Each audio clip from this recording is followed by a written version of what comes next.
On est en direct, Mister Michael Privot, comment allez-vous? Ça va très bien, Ismaël, comment vas-tu? Ça va. Écoute, Covidé comme tout le monde, bloqué, mais ça va, ça va. Je suis On a le content chaque soleil. fois de. Bah ouais, bah ici aussi à Paris, on a le soleil, sauf que c'est un soleil de merde. Parce qu'au final, tu as Ouais. 37 degrés sur la gueule et Et rien d'autre. Un peu comme à ouais. Bruxelles, quoi, tu vois. Mais ça va, ça va. Écoute, je suis content à chaque fois qu'on ait au moins ce petit jour où on peut partir en voyage au soleil, finalement, dans le Ouais, désert d'Arabie. c'est clair. Et voilà, donc tout se passe bien. Et là, je vois qu'il y a des gens qui nous disent bonsoir. Bonsoir, Leïla, ça commence à arriver.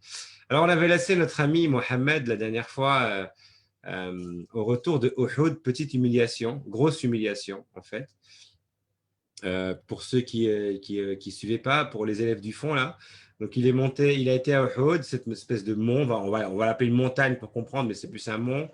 Il est là, il est en position de supériorité, puis à un moment donné, les Mécois font une petite feinte et les gens attirés par le butin s'éloignent, vont essayer de prendre du butin et se font péter la gueule par les Mécois. Ce qui nous intéressait surtout ici au retour, bon, on a parlé bien entendu des querelles avec une tribu juive en l'occurrence, mais ce qui nous intéressait, nous, sur le retour, c'était vraiment, et on a terminé là-dessus, et c'est bien qu'on commence par ça aujourd'hui, sur ce fameux verset qui est venu surtout aider Mohammed, alors qu'aujourd'hui, beaucoup de gens l'utilisent comme un verset qui pousserait vers la guerre.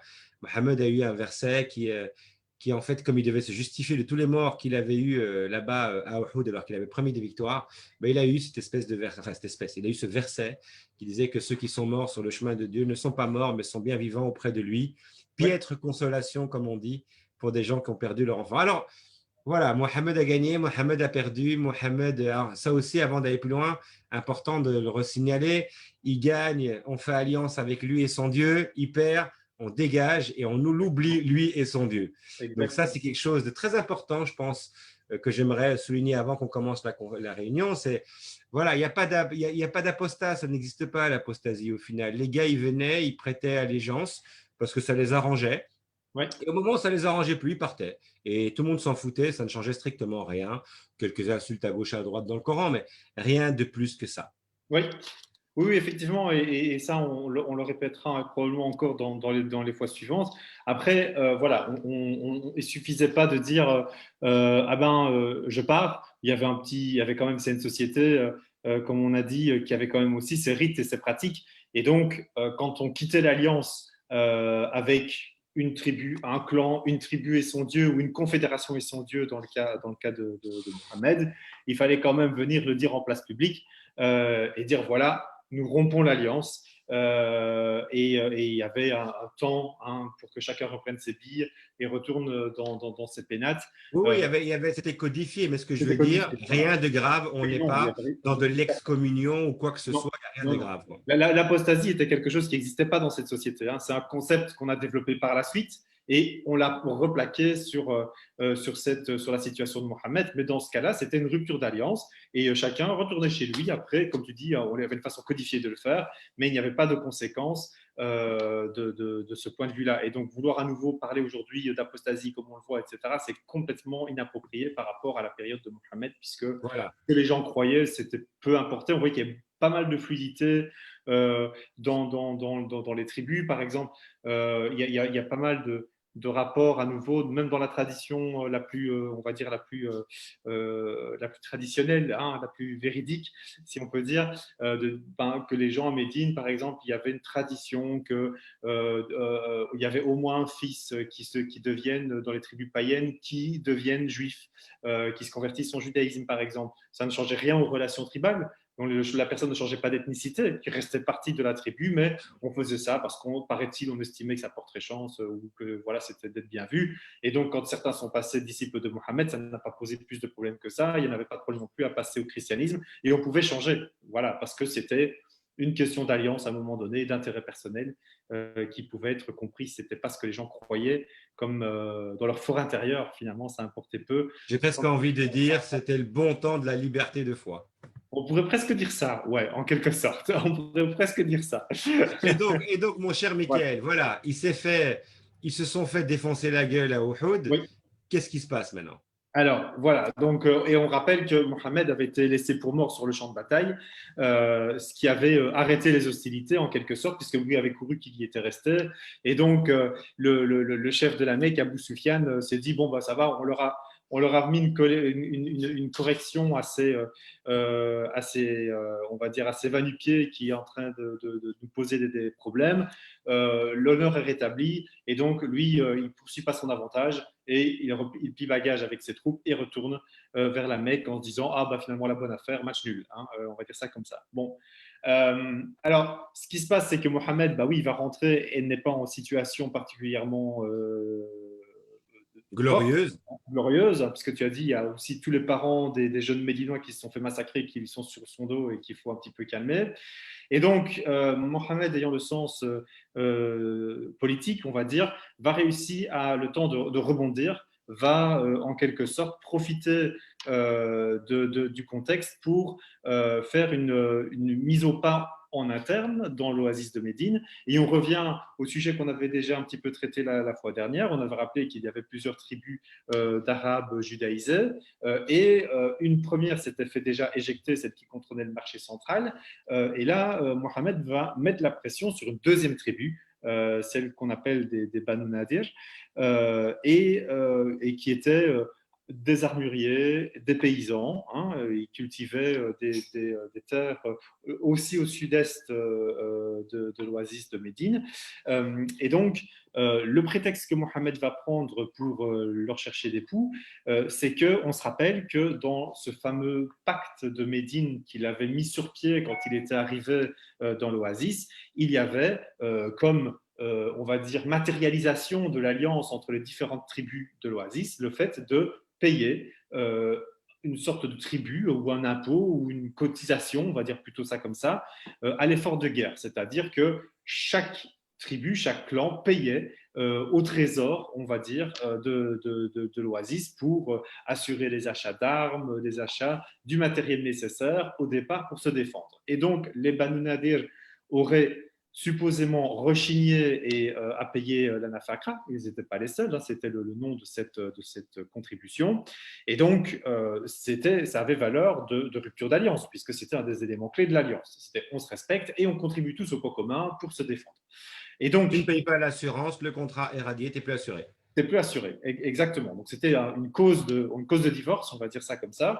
Et donc ce qui se passe, c'est que au printemps 626, Mohamed va envoyer une délégation pour on ne tape pas tout de suite sur les gens, il y a des pourparlers pour voir s'ils veulent bien payer cette cotisation. Mohamed lui-même se rend pour des négociations, et là, bon, l'histoire enjolive évidemment les choses, et donc il aurait été prévenu, il était accueilli chez les notables de la tribu, on sert la nourriture, et Mohamed est miraculeusement prévenu par notre ami Gabriel, dont on avait vu dans une autre des émissions qu'en fait, il n'avait pas une présence super forte, donc c'est un petit peu du récit reconstitué par la suite. Il aurait été prévenu par Gabriel que ses hôtes vont tenter de l'empoisonner. La confiance est rompue, donc avant même de toucher le morceau de bidoche, Mohamed sort de la négociation en disant vous avez voulu m'empoisonner, on n'a plus aucune confiance et donc on lance l'attaque et il va y avoir un siège. Puisque je rappelle que dans Médine, hein, et ça valait pour toutes les tribus, on avait ces fermes châteaux, ces fermes Oui, des fortifiées. espèces de fortins, en fait, que Voilà, chaque tribu avait. exactement, dans lesquels les gens se résistaient, se rendaient en cas d'attaque. Et bon, ben, c'était des armuriers, hein, c'était pas non plus des enfants de cœur. Donc, ils vont mener évidemment une résistance farouche. Et ça ne bouge pas pendant plusieurs semaines, à tel point que Mohamed finira par brûler des palmeraies autour de ces fortins. Et là, ils vont se dire, OK, c'est foutu. S'ils en sont à brûler des palmeraies, qui est quand même une ressource fondamentale d'une oasis, c'est qu'ils sont déterminés à aller jusqu'au bout de cette bataille. Et donc, ils finissent par se rendre. On trouve trace dans le Coran de cet épisode, hein, dans la sourate 59, au verset 11-24, pour ceux qui veulent aller voir. Et en fait, ils espéraient eux aussi avoir un secours de la tribu des Haus dont ils dépendaient, dont ils étaient en guillemets les vassaux, dans lequel il y avait un rapport d'alliance. Mais évidemment, eux non plus, ils ne vont pas bouger, hein, comme ça avait été le cas pour la première tribu. Et donc, à nouveau, ils vont devoir s'exiler. Et donc, Mohamed et les siens vont rafler les maisons, les cultures, tout ce que les Banu Nadir ne peuvent pas emporter. Et comme ça se passe sur le territoire de Médine, donc il n'y a pas d'expédition en fait, puisqu'on est sur le territoire de l'Oasis, les Ansar, hein, les alliés, les Médinois, les alliés médinois de Mohammed ne pourront rien toucher sur cette prise de guerre. Et donc, c'est tout bénéfice pour Mohammed et les Mécois. Mais alors, attends, rappelle-moi un truc. Les Banu Qaynuqa, ceux dont on parlait la dernière fois, ceux-là ont été massacrés.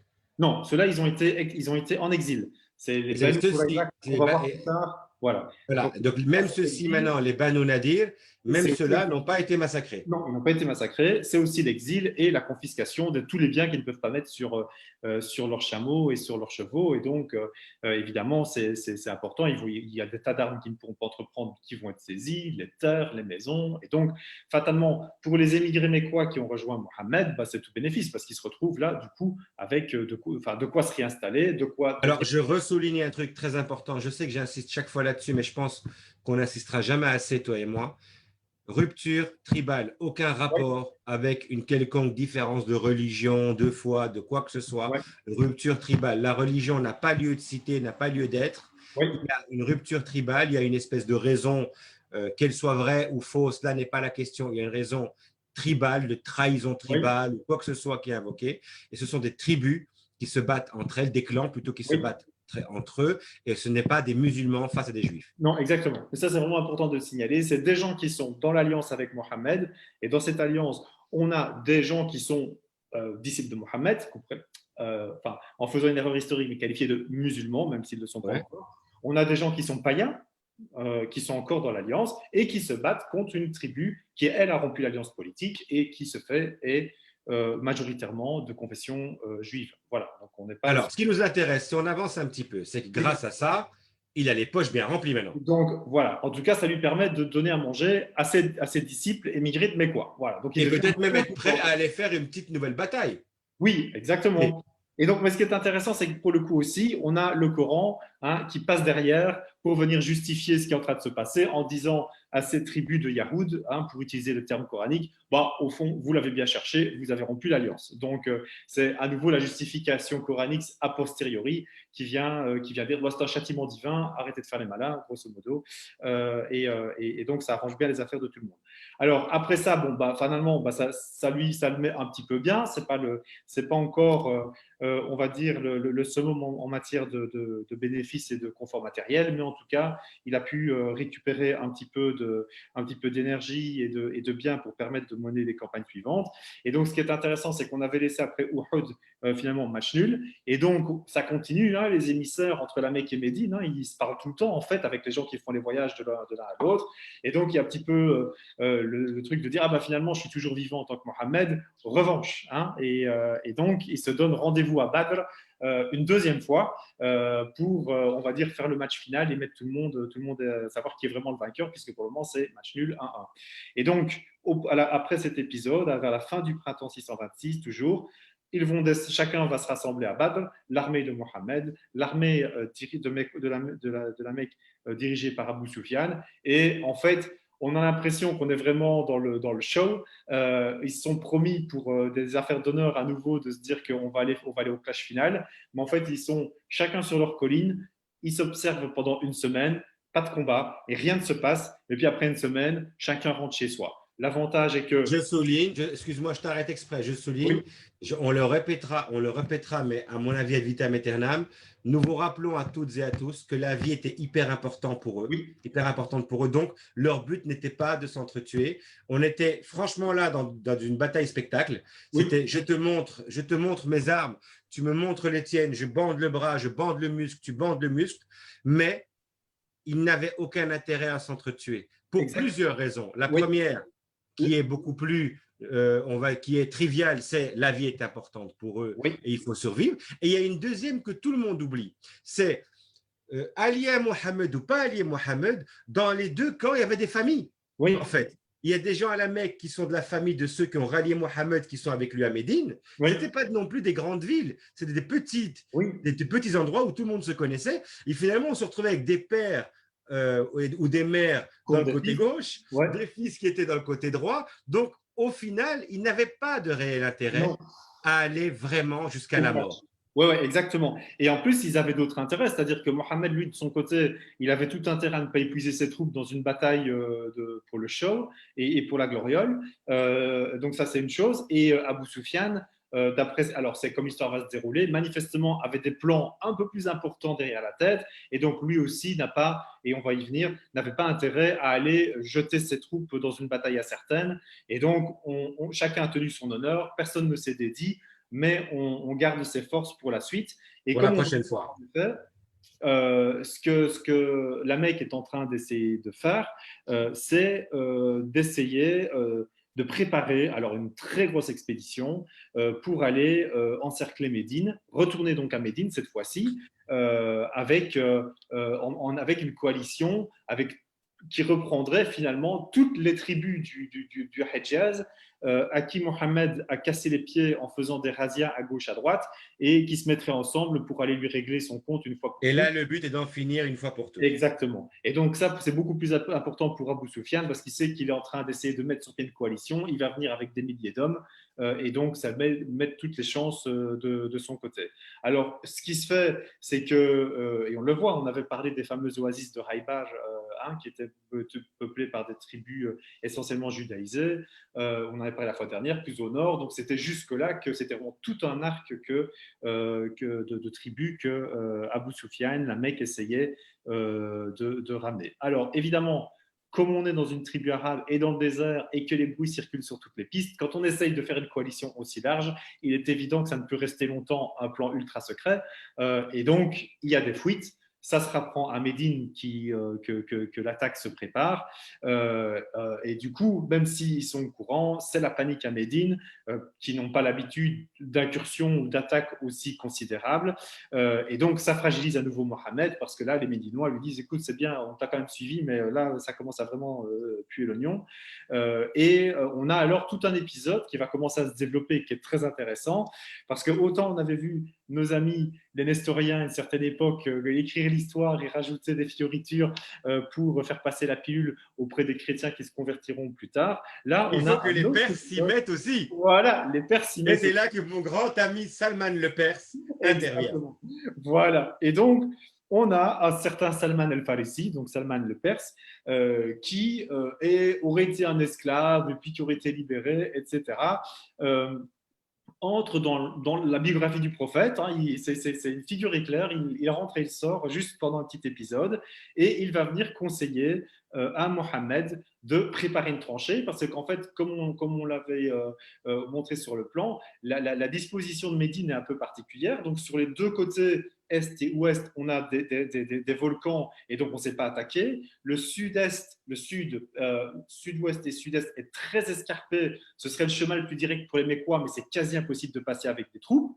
Et en plus, le passage est gardé par des tribus, dont une tribu juive, celle des Banu Qurayza, dont on parlera plus tard. Et donc, en fait, la vraie porte d'entrée, c'est le nord, nord-ouest et nord-est, où il y a le mont Uhud, où on avait déjà eu la bataille la fois dernière. Donc en fait, il y a une grosse entrée principale, on va dire, qui est praticable par des troupes à Médine. Et notre ami Salman va dire, bah, écoutez les gars, une technique que l'on utilise beaucoup en Perse, mon lointain pays, c'est de venir creuser des tranchées, des fossés, pour faire en sorte qu'on ne puisse pas avoir de charge de cavalerie. Et donc, c'est une technique évidemment inconnue, dit-on, en Arabie, qui suscite l'intérêt. Mohamed dit oh mais voilà une idée qu'elle est bonne et engage ses disciples à creuser donc un fossé au nord de Médine pour essayer de bloquer les incursions mécoises. Alors évidemment, l'histoire va s'en donner en cœur joie. On raconte plein de miracles. Mohamed qui vient et qui fait, parce qu'il faut creuser un fossé de plusieurs mètres de profondeur, donc, et on n'est pas avec des excavatrices, donc on fait ça quasi à la main, il y a la pelle, il y a la pioche de fortune. Donc évidemment, ça prend du temps, c'est pas facile, mais il y a des miracles. quand on tombe sur un rocher, Mohammed vient, pose sa main dessus, il fait une petite invocation et la roche se désagrège. Quand les gens ont faim, il fait des invocations et on a la multiplication des côtelettes de brebis grillées. On est dans le C'est désert. mieux que Jésus, parce que Jésus, c'est Ah ouais, limité au pain. ouais, c'est du pain. Ils disent des côtelettes grillées. On sent qu'il y a une évolution dans le logiciel et qu'il y a quelques mises à jour. Tu vois, on s'est dit, le pain, c'est un peu peu. Tu Voilà. vois, voilà, On tu va vois. mettre le méchoui avec, comme On ça. va mettre le méchoui avec. Et les dates, hein, et le lait aussi. Hein, voilà, donc on aura droit à tous ces miracles dans l'histoire. Hein. Le Coran, évidemment, ne parle évidemment de rien de tout cela, puisque on va dire le seul miracle coranique, c'est la parole de Dieu, c'est le Coran lui-même. Mohammed était un homme comme les autres, comme on l'a déjà rapporté. Alors, donc, ce fossé qui va être creusé, bah, on va l'appeler en arabe, c'est la Khandaq. En fait, et qui va donner son nom à la bataille qui va venir et dont on va brièvement parler, la bataille du fossé. En fait, on est quand même un petit peu ennuyé parce que on n'en trouve aucune trace de ce fameux fossé. Alors, ça a dû quand même être un événement majeur de créer, de faire quelque chose comme ça. Or, il y a Walou, si je puis dire, dans le Coran par rapport à ça. On n'en trouve aucune trace, alors que des autres événements, on a toujours quelques versets, toujours allusifs. Oui, parce que Badr et Uhud sont Oui, clairement ouais, voilà. définis, cités, montrés avec tout ce que ça implique. La fois, et parce qu'il Ouais, il aurait pu masquer le verset où il a perdu. Là, oui, le Coran l'assume, vous avez perdu. exactement. Et donc, ici, paradoxalement, rien. Et de la même manière, il n'y a aucune trace archéologique de ce fossé. Or, on sait bien que même des centaines d'années, voire des milliers d'années après, on retrouve, quand il y a des constructions ou des modifications du sol aussi importantes, avec des prises des prises de vue aériennes, etc., on peut retrouver des traces, surtout d'un fossé. On voit, par exemple, on sait bien qu'on retrouve où là, il y a encore des voies romaines, par exemple, on retrouve la végétation n'est pas la même. Enfin bref, il y a des tas de signes qui peuvent montrer qu'il y a une activité humaine importante. Et là, rien, et on ne trouve absolument rien. Et donc, on peut en déduire, c'est une hypothèse évidemment, mais que vu qu'on a un personnage qui apparaît de nulle part et puis qui Et qui retourne à lui. disparaît le lendemain aussi. Hein. Ah oui, on ne le voit plus, Salman le Perse, après cette histoire, d'une bataille qui n'est ni mentionnée dans le Coran, dont on ne trouve aucune trace nulle part, que, en fait, ça peut être une boucle dans le récit, comme on en avait trouvé d'autres, par exemple au récit d'enfance de Mohammed avec ses voyages au nord, etc. Mais ici, l'enjeu n'est pas de rattacher les chrétiens à la geste de Mohammed, c'est de rattacher les Persans à la geste de Mohammed, puisqu'en fait, ils sont complètement laissés à côté dans l'histoire. Là, c'est un truc qui se passe dans un petit bled en Arabie, comme on dit, dans le Hejaz. Il n'y a pas de Persans dans le coin, mais on sait qu'ils vont devenir une des composantes les plus importantes de l'Empire à l'époque abbasside et après, que ça va être une des civilisations dites islamiques les plus importantes jusqu'à aujourd'hui. Et donc, à un moment, Il leur fallait un voilà, petit zakouski, un petit truc à bouffer.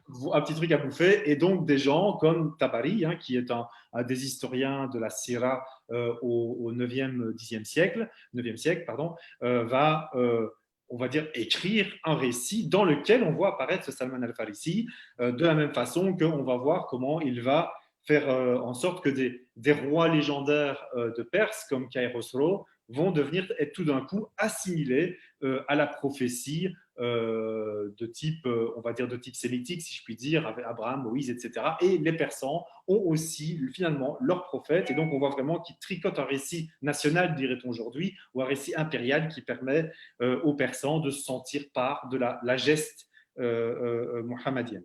Voilà.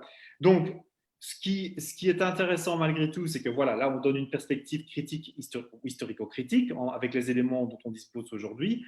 Mais est-ce que ça veut dire qu'il n'y a pas eu de bataille pour autant et que toute cette histoire de coalition, c'est du vent? Là, on peut être un peu plus nuancé parce qu'en fait, on avait déjà mentionné la technique habituelle à Médine, c'est-à-dire on fait des batailles d'escarmouches. On laisse les ennemis venir dans la ville, chacun se met dans sa ferme fortifiée, et puis après on se bataille autour de la ferme et on attend qu'ils partent avec la fatigue ou les conditions climatiques, etc. Et donc cette bataille et cette coalition peuvent quand même avoir eu lieu et que la bataille se soit passée en vérité dans Médine, mais pas avec un fossé qui serait une invention potentiellement postérieure. Ce que la tradition nous dit, alors effectivement, c'est que la Mecque et Abu Sufyan auraient rassemblé 10 000 hommes, à nouveau un chiffre à prendre avec caution, mais en tout cas beaucoup. Mohammed, 3 000 hommes. On est toujours dans le rapport 1-3 dans toutes les batailles. À nouveau, on ne sait pas, beaucoup moins que la Mecque probablement. Cette coalition arrive et pendant un mois, on a quelques escarmouches. Ça, en tout cas, c'est ce que la tradition nous rapporte. À la fin, quand on fera tous les comptes, pour vous dire l'importance de la bataille, on aura 6 morts du côté médinois et 3 morts dans la coalition mécoise. Donc rien, c'est vraiment, on les compte sur les doigts des deux mains. Mais donc, alors après, voilà, on dirait qu'ils tombent dans le fossé, que le fossé les empêche d'avancer, blablabla, mais donc c'est pas très convaincant d'un point de vue historique. Mais en tout cas, ce qui se passe, c'est que comme cette campagne s'éternise, qu'il n'y a pas de butin rapide. Donc, quand les Mécois ont essayé de faire leur coalition, ils ont promis, allez, venez, venez, on va aller à Médine, on va les raser, tout chacun pourra retourner à les poches remplies. Pas de butin. Les conditions météo, apparemment, commencent à se dégrader. On imagine aussi les problèmes logistiques d'une coalition de près de 10 000 hommes dans le désert. C'est les chevaux, c'est les dromadaires, c'est la bouffe, la tendance. Ça se fait pas comme ça. Donc, il faut avoir des chaînes de, on va dire, d'alimentation et Le ravitaillement.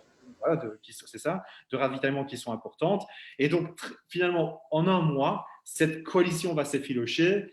Les Bédouins et les autres que la Mecque avait réussi à rassembler vont dire, bon les gars, nous, on a autre chose à faire, salut. Ça va être la saison des pluies ou peu importe, on a d'autres choses à faire.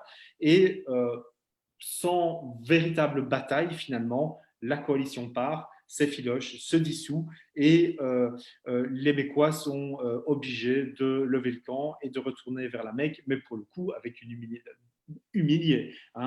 C'est ça, c'est important à souligner, donc pour un peu avancer dans l'histoire, c'est que effectivement, donc il n'y a personne vraiment qui gagne sur un plan purement de bataille, il n'y a pas de morts, très peu de morts, etc. Par contre, il y a un gain, une victoire symbolique de Mohammed. Ça veut dire que l'attaquant qui vient m'attaquer est reparti bredouille, ruiné d'une certaine manière, parce qu'ils ont vidé leur bouffe, vidé leur argent, humilié pour Abu Sufyan qui avait promis à toute la confédération qu'il avait ramené de gagner vite du fric. Et donc, d'une certaine manière, ça donne une super stature là à Mohammed et surtout le regard que portent les Mécois, les regards qu'ils portent à Mohammed est en train de changer. Et là, en fait, le changement va être radical à ce moment-là. Parce qu'au final, il n'est plus le petit gars qu'on a jeté comme un va-nu-pied et qui nous a un peu emmerdé quelques années. Il est finalement un adversaire à notre taille vu qu'on doit retourner comme des merdeux chez nous. Oui, exactement. Et là, on va dire que Mohamed, quand à mon avis, il voit les derniers drapeaux mécois s'en aller, a le génie de comprendre la situation. Donc, il a tout de suite compris que la Mecque avait tiré sa dernière cartouche et que là, maintenant, c'était après 5 ans finalement, parce qu'on est quasi en 627, après 5 ans après sa fuite, hors de la Mecque, que là, peut-être, le vent vient vraiment tourner et qu'il commence à être dans une position de force, même s'il n'a pas gagné formellement une bataille. La défaite des Mécois est quand même cuisante. Et donc, surtout qu'il faut qu'on rappelle un truc très important pour tous ceux, encore une fois, qui aiment bien faire passer Mohammed pour un guerrier sanguinaire. Dès le départ, son but n'a jamais été les batailles. Les batailles n'étaient pas des fins en soi, mais des espèces de méthodes pour s'approcher de la Mecque, pour essayer de les faire bouger. Et qu'en fait, il est en train d'obtenir ce qu'il veut, parce que depuis le début, qu'est-ce qu'il veut? C'est être à un niveau de stature assez important que pour pouvoir discuter, négocier et être écouté par les Mécois. Et ça, il est en train de l'avoir. Exactement. Et ça, je pense que c'est vraiment un des points clés de la psychologie de Mohamed que peu de gens finalement ont mis en avant. Et là, je pense que là, toi, tu l'as vraiment bien perçu, effectivement. C'est qu'il y a eu cette volonté permanente de, quand il était à la Mecque, il était le moins que rien, etc. Il n'arrivait pas à parler. Et là, maintenant, pour la première fois, être le juge central à Médine, ça n'avait pas suffi. Et là maintenant, vu la situation, il est à l'égal de la Mecque. Là maintenant, il va pouvoir parler avec eux. Ils vont plus pouvoir le prendre pour un va-nu-pied qu'on repousse. Et donc là, c'est déjà aussi symboliquement une première victoire vraiment pour lui. Il s'est imposé à la table des négociations, si on peut dire. On ne pourra plus contourner Mohammed dans la politique du Hejaz. Et là, c'est clair que c'est fondamental. Et donc, ce qui va arriver, c'est que bon, les autres sont partis, mais Mohamed n'en a pas quand même terminé parce que bon, pendant tout ce temps-là, raconte-t-on dans dans la tradition. Ça a duré quand même un mois, plus la préparation. Et donc, quand les Mécois leur coalition était en siège, il y a eu des bruits comme quoi les gens, la tribu de Yahoud qui devait garder, qui vivait en fait sur les terres au sud-est de Médine et qui donc avait pour mission dans l'accord de coalition de garder cette frontière-là et de faire en sorte que pas de soldats n'entrent par ce côté-là. On raconte qu'il y aurait eu des bruits comme quoi ils étaient en conversation avec les Mécois pour leur faciliter le passage et donc permettre une incursion par le sud-ouest qui aurait pris Mohamed et ses troupes à revers. Donc, ruse sur ruse, etc., ça a fini par ne pas marcher puisque les Mécois sont quand même partis. Mais Mohamed va profiter du fait que ces hommes sont encore en armes. Il n'y a pas d'armée, donc c'est tous des volontaires. Donc le moment où la bataille est terminée, on troque son épée contre la charrue, on retourne au champ ou on retourne garder ses troupeaux. Mais là, il se dit, voilà, il y a une occasion, tout le monde est mobilisé, on y va, on va les régler cette affaire à cette tribu qui, à nouveau, dans leur logique, a rompu son pacte. Ici, c'est pactiser avec l'ennemi et affaiblir la protection de l'ensemble de l'oasis médinoise. Et puis ça lui permet aussi, n'oublions pas ce détail, de donner un peu de butin à tous ces jeunes qui étaient autour de lui et qui finalement n'ont rien eu. Pour eux, ça leur fait une belle jambe que Mohamed soit au même niveau que les Mécois. Mais eux, ce qu'ils voulaient, c'était un peu de butin. Exactement, c'était des pépettes. Et donc, c'est aussi une bonne façon, à nouveau, de dévier et de faire en sorte de donner aussi voilà, à ses troupes. Donc, c'est vraiment tout ce qui est le côté incitatif, si on peut dire, par le butin. Et donc, on voit là, pour le coup, à nouveau, comme pour les Badou Nadir, on a trace dans le Coran de ce qui s'est passé. Alors, c'est à nouveau très allusif, mais c'est les versets, la On séquence. parle des Béni Khoraza, là, non? Oui, on parle des Banu Qurayza, qui est dans la sourate 33, 13-26, versets 13 à 26. Il y a une séquence qui va raconter ce qui s'est passé. Alors, ce qu'il faut savoir, c'est que on y va, c'est à nouveau un siège, les troupes sont mobilisées, on est à nouveau parti pour un mois, et les Banu Qurayza, là aussi, mènent une résistance acharnée, d'autant plus que si on en croit le Coran, au verset 33-27, manifestement, personne n'allait dans cette région de l'Oasis. Apparemment, c'était une tribu qui vivait, c'était aussi des agriculteurs, paysans, qui vivaient dans leur coin, foutez-nous la paix, on commerce avec vous sur le marché de Médine, mais personne ne rentre chez nous. Donc apparemment, il n'y avait pas une bonne connaissance du terrain de ce point de vue-là, et donc cette tribu en aurait pris l'avantage. Mais à nouveau, après un mois, évidemment, ils sont en infériorité numérique, eux aussi, ils abandonnent, ils se rendent en espérant malgré tout le même sort finalement que les deux tribus précédentes, les Kainuka et les Nadir dont nous avons parlé. Ce qui se passe, la tradition, alors le passage va être particulièrement problématique et on voit que la tradition va avoir des difficultés à le traiter. Et je pense que c'est important qu'on s'y arrête parce que ça va être aussi utilisé comme une des figures de l'antisémitisme ou comme une sorte de blanc-seing pour que les musulmans puissent aussi massacrer les juifs, etc. Donc ce qui se passe, c'est que après une bataille, après un siège, ils finissent par se rendre et ils demandent un arbitrage. Et un arbitrage, là on est dans l'anthropologie tribale de l'époque, ils vont demander à ce que le chef de la tribu Haus, qui est un petit peu on va dire à qui ils ont fait une allégeance première, si on peut dire, viennent rendre justice et décident de ce qu'il va advenir d'eux. Or, il se fait que le chef de cette tribu est un fidèle disciple de Mohammed depuis la première heure et manifestement, il avait l'air un peu remonté et d'en avoir gros sur la patate face au Banu Qurayza et il aurait prononcé un verdict extrêmement dur, mise à mort de tous les hommes de la tribu, confiscation de tous leurs biens, évidemment, et mise en esclavage des femmes et des enfants. Donc là, on ne parle même plus d'exil, c'est la mise à mort. Et la tradition raconte que sur une journée, il y aurait eu 900 hommes qui auraient été décapités dans les fosses communes, dans un massacre horrible qui aurait duré toute une journée où ils se faisaient décapiter les uns après les autres. Alors, on est à Khaybar, là. Non, là, on n'est pas à Khaybar. Là, on est. Même à Khaybar, il n'y a jamais eu ça. À Khaybar, ils ont buté quelques-uns, ils ont buté les chefs, etc. OK, mais le reste des gens sont restés, ils ont pu continuer leur fermage, etc. Là, c'est Là, on est vraiment dans un carnage total chez les Banu Qurayza. exactement. Alors, et là, on est sur l'oasis de Médine, sud-est de Médine, mais on est à Médine. Et donc, c'était une tribu qui avait été dans la confédération dès le départ, hein, avec Mohammed. Alors, le Coran, lui, est évidemment ennuyé, ça c'est le moins qu'on puisse dire, assez elliptique sur le sujet. La chose qu'il nous dit, c'est qu'il y a eu des hommes massacrés et des hommes faits prisonniers. Donc déjà, le Coran nous dit pas de massacre total, contrairement à ce que raconte la tradition. J'aurais tendance à plutôt prendre le Coran comme base de départ, plutôt que la tradition, puisque évidemment elle a été assez réécrite par la suite. Mais ce qui est vraiment intérêt, ce qu'on doit analyser, c'est que, bon, pour une première chose, il y a eu un massacre. Ça, c'est clair. On voit bien que la tradition essaye de tourner autour du pot, mais il y a eu un massacre. Ça c'est une chose. Alors, 900 hommes, ça paraît vraiment beaucoup. Euh, Gigantesque, ouais.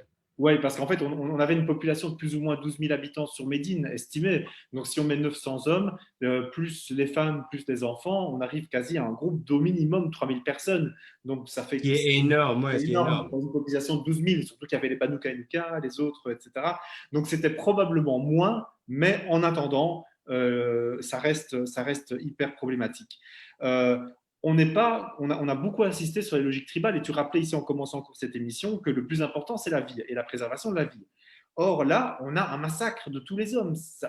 Et gratuit, et Et très gratuit, gratuit. hein, puisqu'ils demandaient l'exil, ils auraient bien pu saisir comme pour les autres et envoyer les gens en exil.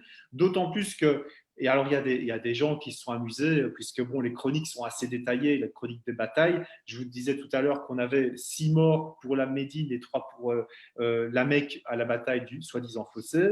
Les gens qui ont fait le compte arrivent à environ 1000 morts pour toutes les batailles, les razzias de Mohammed sur 10 ans. 1000 morts, de tous les côtés, hein. Donc aussi bien les disciples de Mohammed que les autres. Et donc, sur 10 ans, 1000 morts au total. Et sur un jour, 900. Et Ouais, sur c'est un ça. jour, 900. Ouais. Ouais, c'est ça, ça colle juste pas. Et donc, là, on voit que probablement, ce qu'on peut expliquer, ce qu'on peut essayer de dire, hein, c'est à nouveau ces hypothèses, c'est que manifestement, à cet endroit-là, la logique tribale a déraillé. D'accord. Il y a eu un dérapage. Il y a eu un massacre, le Coran le dit lui-même, hein, donc on va pas esquiver cette question-là, qui est extrêmement problématique. Et Mohamed est là, et là où il y a ratage sur ratage, c'est qu'il fait rien pour empêcher le massacre. D'accord. Ce qu'il dit, c'est oui, mais c'est vous qui avez choisi votre juge. Il fait partie. Moi, j'ai rien à dire. D'accord. Donc, je respecte sa sentence et je ne peux pas m'y opposer. On peut comprendre ça d'un certain côté. Mais face à un massacre qui se prépare, à tout moment, Mohamed pouvait dire hé les gars, stop. Surtout qu'on raconte que celui qui a prononcé cette sentence, c'est un disciple, je ne vais pas dire fanatique parce que, hein, mais un disciple hardcore de Qui Mohamed. aurait obéi à Mohammed On aurait directement obligé à s'il avait dit. Mohamed le doigt sur la couture du pantalon, c'est clair. Donc là, on a à nouveau un problème et Mohamed l'a laissé faire. Parce que, évidemment, soyons honnêtes, il y avait des avantages collatéraux. Hein, collatéraux. Et plus d'opposition à Médine, d'opposition politique, j'entends, hein, structurée, puisque c'était, voilà, il s'opposait à Mohamed sur son statut de prophète comme les autres, etc. Donc là, c'est terminé. Il reprend à nouveau un immense butin qu'il va distribuer à nouveau une fois à ses disciples. Il envoie le signal, y compris aux Mécois, là, maintenant, les gars, pas de quartier. Donc, s'il faut faire couler le sang, on fera couler le sang. Donc, faites gaffe.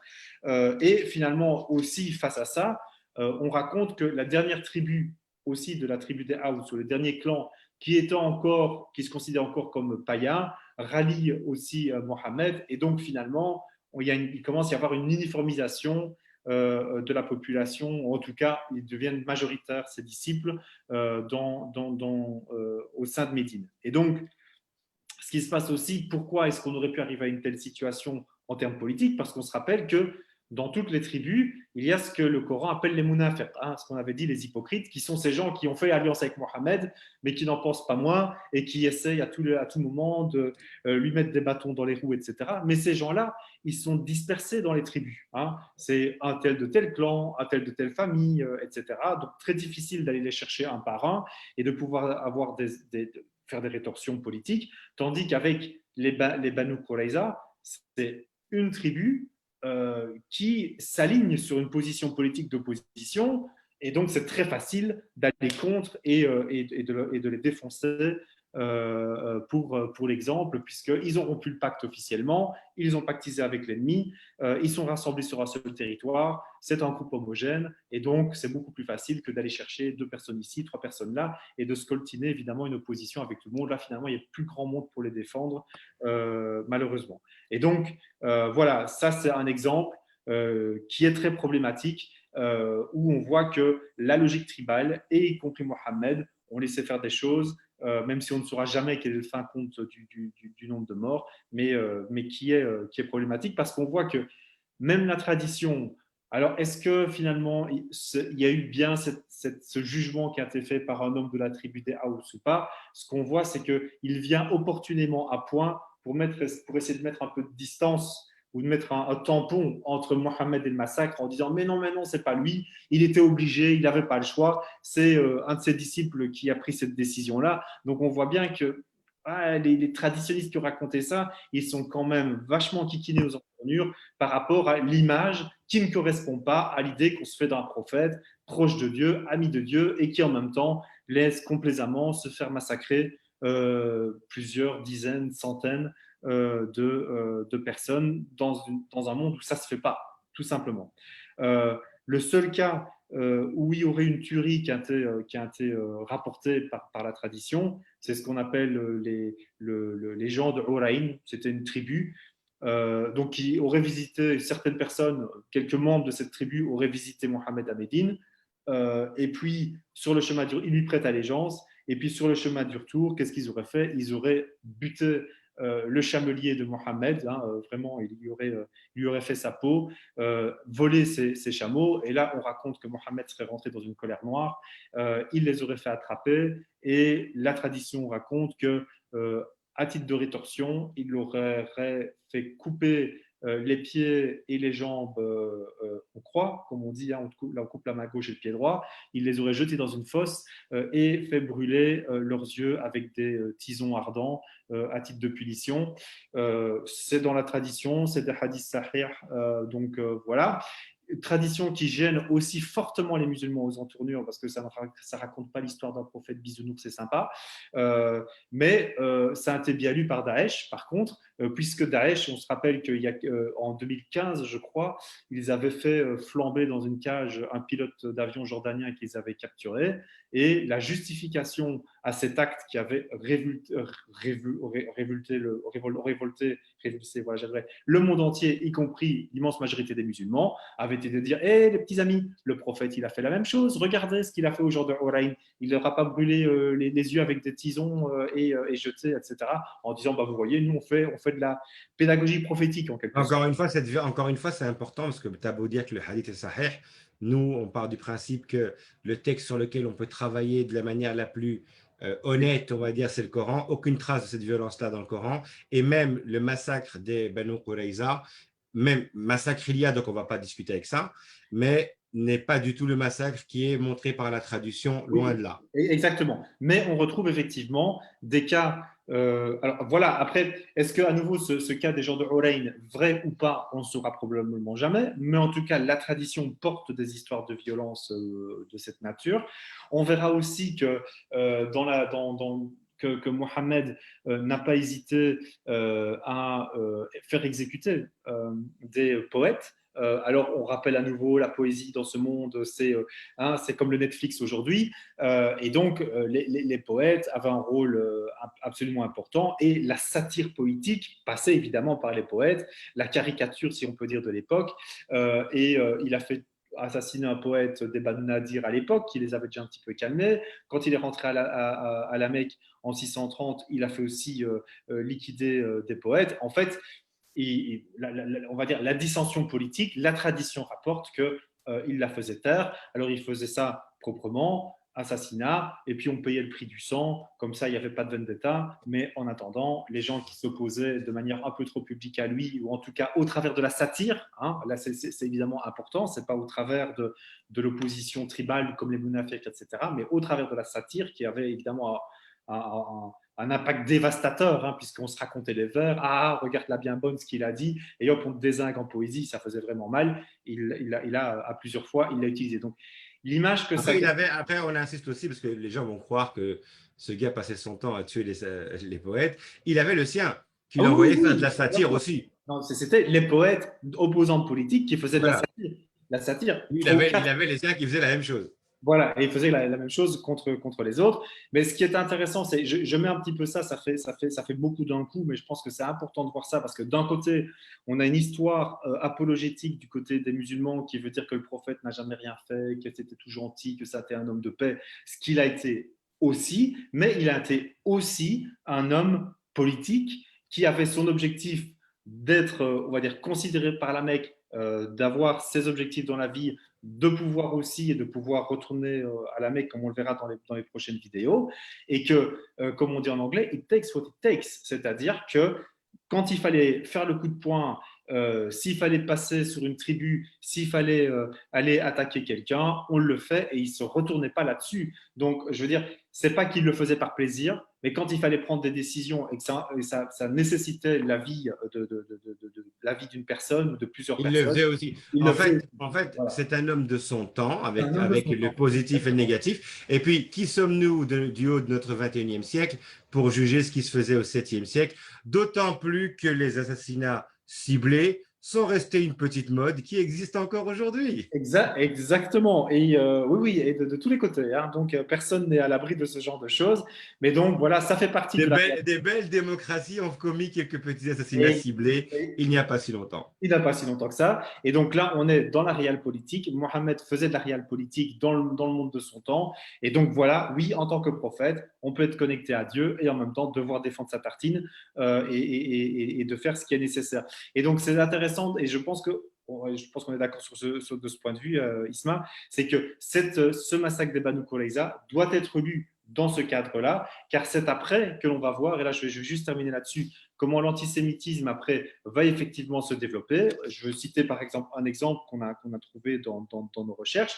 Quand on a des historiens comme Al-Baladouri, qui est très intéressant par ailleurs, quand il va parler des Banu Kainuka, hein, des, Les tribus juives des qui a Médines. été expulsés, il va citer, ah bah d'ailleurs, Dieu dit à leur propos, et il va citer le verset 8, surat 8, verset 58, si vous craignez qu'un peuple ne vous trahisse, et il parle à Mohammed, fais défaut du pacte que tu auras avec eux, de la manière dont ils le font avec toi, c'est-à-dire ils s'apprêtent à rompre le pacte, romps-le avant, car Dieu n'aime pas les traîtres. Et donc, Al-Baladri va dire, ah ben voilà, ça parle des Banu Kainuka ou peut-être des Banu Qurayza, hein, on ne sait pas, mais ça parle d'une tribu juive, alors qu'effectivement, on voit qu'il y a marqué dans le verset, ce sont des traîtres. Il parle de traîtres, Mohammed était Ça pourrait être n'importe quelle tribu ça pourrait autour de être des lui. bonnes affaires, ça pourrait être une autre tribu, n'importe quoi. Et là, on va voir comment on va commencer à, en quelque sorte, judaïser quelque part des versets coraniques pour disant, ah, ça fait référence aux juifs de manière générale, alors que le verset ne dit strictement rien. Et là, on voit vraiment comment de l'antisémitisme qui existait au Moyen-Orient et où vont écrire tous ces gens dont ils sont originaires, va commencer à s'infiltrer dans la tradition. Et on voit par exemple que ça va être renforcé par toutes sortes de points. Ce seront toujours des juifs dans l'histoire, dans la biographie, la Sirah de Mohammed, qui vont tenter de l'assassiner, de l'empoisonner. Ce sont des juifs à nouveau, dont Zayd, son propre fils adoptif, qui avait été juif avant, ou encore un rabbin converti, il y en aura quelques-uns, qui vont judaïser l'islam, avec, on va appeler ça des Israéliyat, c'est-à-dire des histoires qui auraient été pêchées dans le Talmud, dans les traditions juives, absentes de l'islam, mais qui vont, on va dire, dénaturer l'islam. Plus tard, on va dire que ce sont les juifs qui sont responsables du schisme, ce sont les juifs qui sont responsables du wahhabisme. Bref, les juifs sont responsables de tout ce qui va mal au sein de l'islam ou dans les communautés musulmanes. Et on voit comment est-ce que ça va se développer avec l'histoire, alors que les versets qui concernent les Banu Israël, dont les fils d'Israël, dont Mohammed se veut l'héritier jusqu'au dernier jour, il ne remettra jamais ça en question, et le Coran ne les mettra non plus jamais en question, où il n'y a aucune perception du juif comme traître, comploteur, prompt au gain, etc., ne sont jamais mentionnés. Et au contraire, on voit plutôt que Mohammed, jusqu'au bout, se verra comme leur héritier légitime. Et donc, on voit bien que la question de l'antisémitisme est pas pertinente dans l'époque de Mohammed, mais par contre, qu'elle va le devenir à Par partir la suite et jusqu'à aujourd'hui. jusqu'à aujourd'hui, puisque aujourd'hui, on a Daesh et les autres, hein, mais aussi ce qu'on a entendu, on faisait référence à ça, ceux qui crient Reibar, Reibar, etc. On a bien sûr une tendance de fond d'antisémitisme dans les communautés musulmanes qui va se nourrir de ces lectures pour justifier une insulte à Mohammed lui-même. Je ne sais pas comment le qualifier Et, autrement ouais. de ce Et point de vue. ainsi, je terminerai en disant que du coup, rétablir l'honneur de Mohammed, ce n'est pas aller tuer des dessinateurs. Rétablir l'honneur de Mohammed, c'est de dire votre antisémitisme a été rajouté dans la tradition. Rien dans la vie de Mohammed ne peut être considéré comme antisémite. Et, Des guerres, des batailles de tribu en tribu, quelle que soit leur croyance ou leur non-croyance, ça c'était quelque chose de normal pour l'époque, c'était des batailles de oui, clans, presque des batailles familiales, on va dire, mais oui, rien ne justifie un antisémitisme musulman. oui. Et rétablir l'honneur de Mohammed, c'est prendre le temps qu'on prend toi et moi de le dire, de le répéter, de taper sur la table pour Ouais. ça. Et de montrer aussi, et pour terminer là-dessus, comment, on va dire, les ulémas, les imams ou les responsables communautaires désertent le terrain et ne prennent pas leurs responsabilités en ne mettant pas les mains dans le cambouis et en laissant courir, et voire en perpétuant même ces récits à caractère antisémite et voilà, qui sont pas en adéquation avec déjà ce que le Coran lui-même raconte et avec ce qu'on peut lire de l'histoire de Mohammed, comme on essaye de le faire aujourd'hui. Donc là, je pense qu'il y a vraiment une responsabilité des autorités religieuses fondamentale aujourd'hui qui laisse se perpétrer cet antisémitisme que moi je n'hésite pas à qualifier de musulman parce que c'est ce qu'il est devenu au travers des siècles et qui est vraiment une plaie qu'il faut absolument rectifier. J'espère que voilà, le travail qu'on fait tous les deux, c'est de remettre un petit peu les choses en perspective et de comprendre dans quel monde on vivait à cette époque-là, quoi. Ouais, on a compris qu'avec nos vidéos, on ne recevra jamais un voyage gratuit pour aller faire le pèlerinage. Mais bon, tant pis, on ira à Los Angeles. Alors, Merci. si on en reçoit une, je serai méfiant. Ouais. Moi, j'irai à Las Vegas faire un pèlerinage. Merci, Mickaël. Merci à vous toutes et tous d'être restés jusqu'au bout. N'oubliez pas, ces vidéos se partagent. Regardez-les. Prenez le temps, découvrez, voyagez, aimez, n'aimez pas, soyez d'accord, ne soyez pas d'accord. Ce qui compte aujourd'hui, c'est parler, être écouté, discuter, débattre. Il n'y a que ça de vrai. Merci à toutes et à tous et bonne nuit, bonne soirée à tous. Bonne soirée à toutes et tous.